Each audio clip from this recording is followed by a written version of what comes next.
What's up, guys? Today we don't have my 24-ounce coffee, but I do have a 20-gram protein plus caffeine latte from Slate. Yeah, it's pretty good. I needed something quick, protein and coffee. But today we're gonna be reading volume 1. I did say that I was gonna kind of speed read it. I didn't really speed read it. I just had a lot of time yesterday at work, and I just kept reading all 7 chapters, so it's actually pretty good.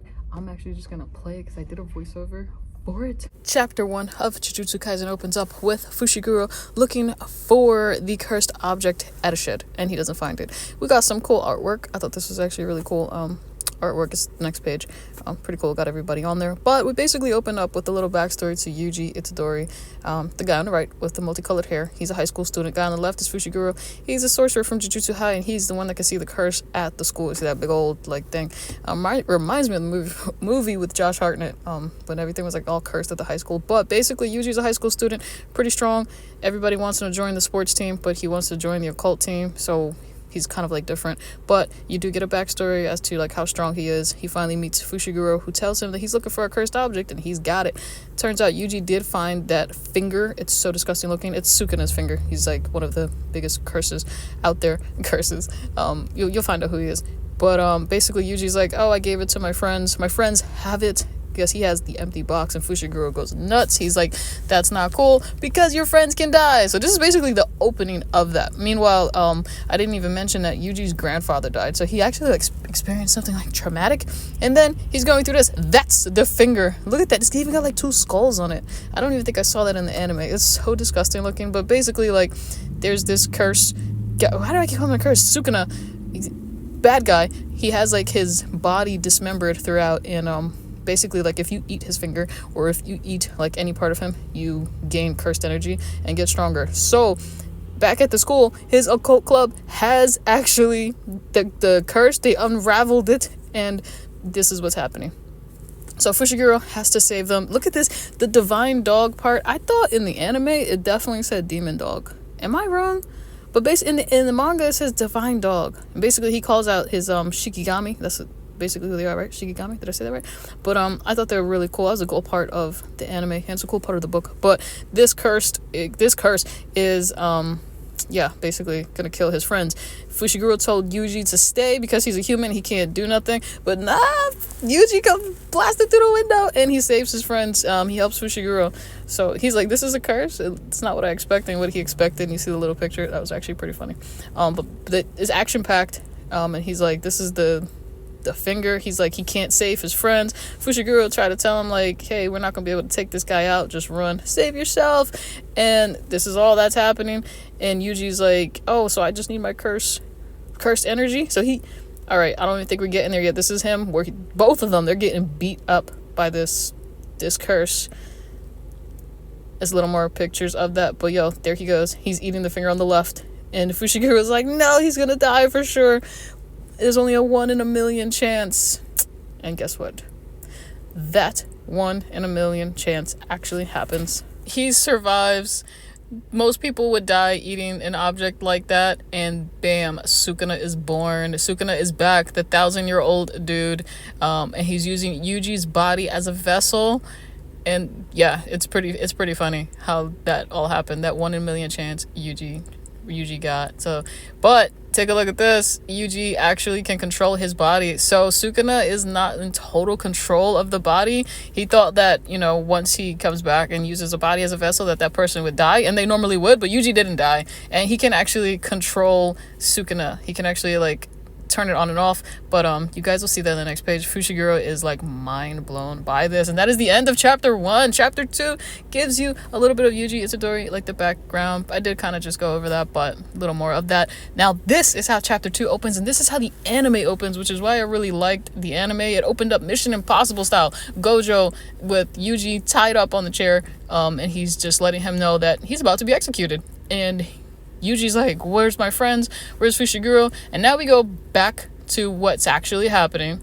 And this is it. This is where Yuji is like, wait, hold up, it's still me. Fushiguro's like, is that the demon talking? Is that Sukuna talking? Or is that Yuji talking? So he has no idea what's going on. Gojo pops up.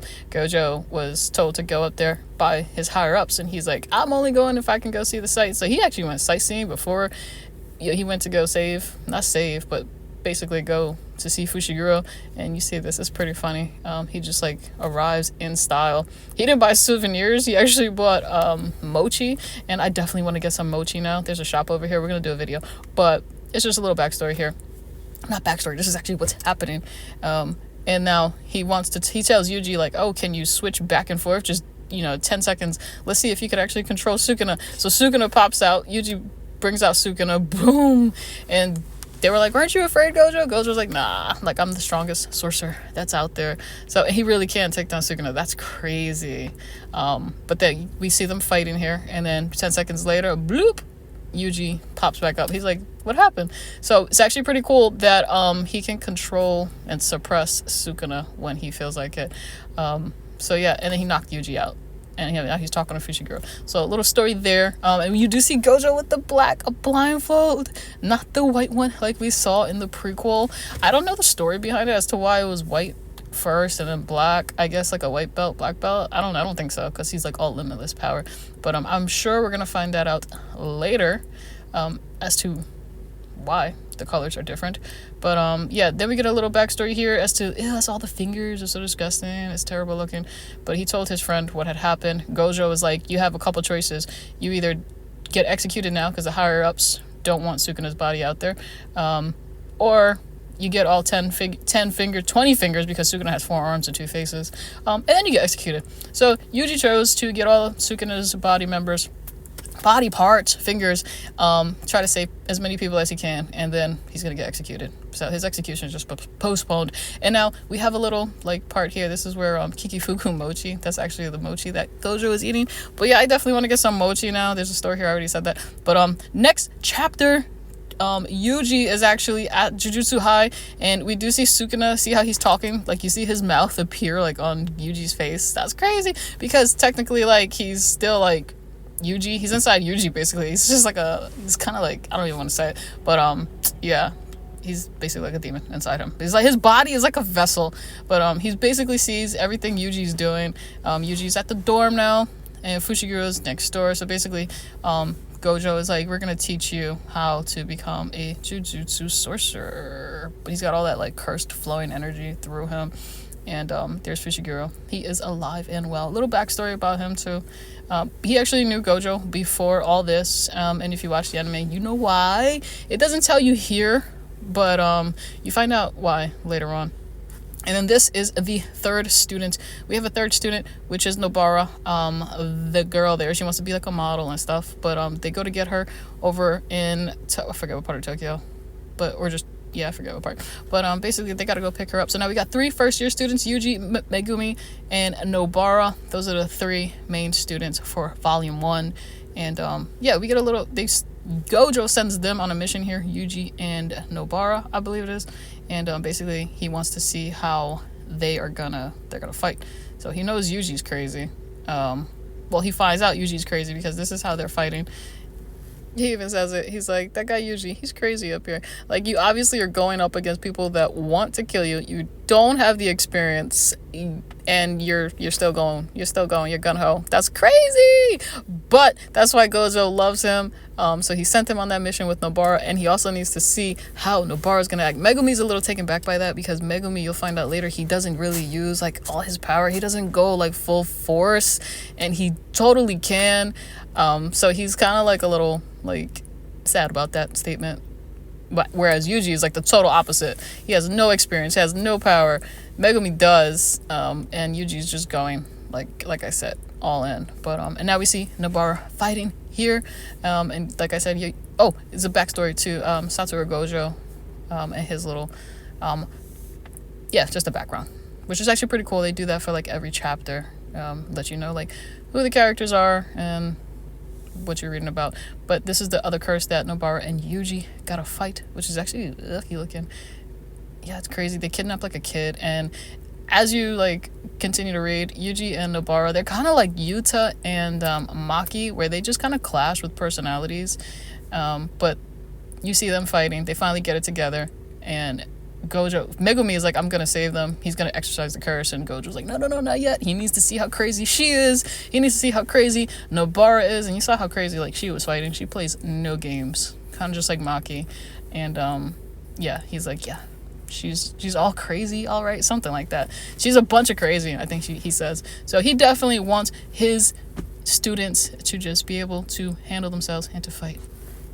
And then they go out to eat. And you can see Yuji and Nobara actually arguing there too. And I love the drawings when they argue, like they make their faces all like scribbled out. I love the drawings in this period. But all right, next chapter. Are we on chapter 6 already? So they go on another mission. Gojo sends all 3 of them on another mission. And as they get there, like the door they open in, it's supposed to be like a bi-level, and the domain ends up like expanding, and once they get in, the door disappears. And they freak out. Yushi's like, what are we gonna do? So Fushiguro gets his divine dog, his Shikigami, out, and he was like, oh, the dogs can actually like find the exit for us. And this is funny. Yushi's like, good boy. What? Like, this crazy looking dog. He's like, good boy. So again, they like fight Fushiguro and Yuji, but as they're fighting, like, look at what's happening. We have like this curse coming up out the ground, and the Shikigami, the dog, look at his head. What? No, I was so sad. I was like, no, like, what happened? The Shikigami was supposed to sense that the curse was close, and like he would like alert them, but the curse like took the dog out. And so they had no idea that this curse was like popping up out the ground. So they got it together, stopped arguing. I was still so sad about the dog. I was like, no, the dog just died. How did that happen? This curse looks crazy. It looks like, I don't want to say like Rika, but it's an ugly looking curse. So now we got a battle here. They got to take these guys out. And well, this big old curse. Yuji does something so crazy here. He actually talks to Sukuna. He's trying to get Sukuna to come out because he feels like they're about to lose. This curse is strong, and he's like, if I die, then you die too. So he's trying to get Sukuna to come out, and Sukuna's like, nope, not happening, because I have a bunch of other fingers that people can eat, and I can become a vessel with them.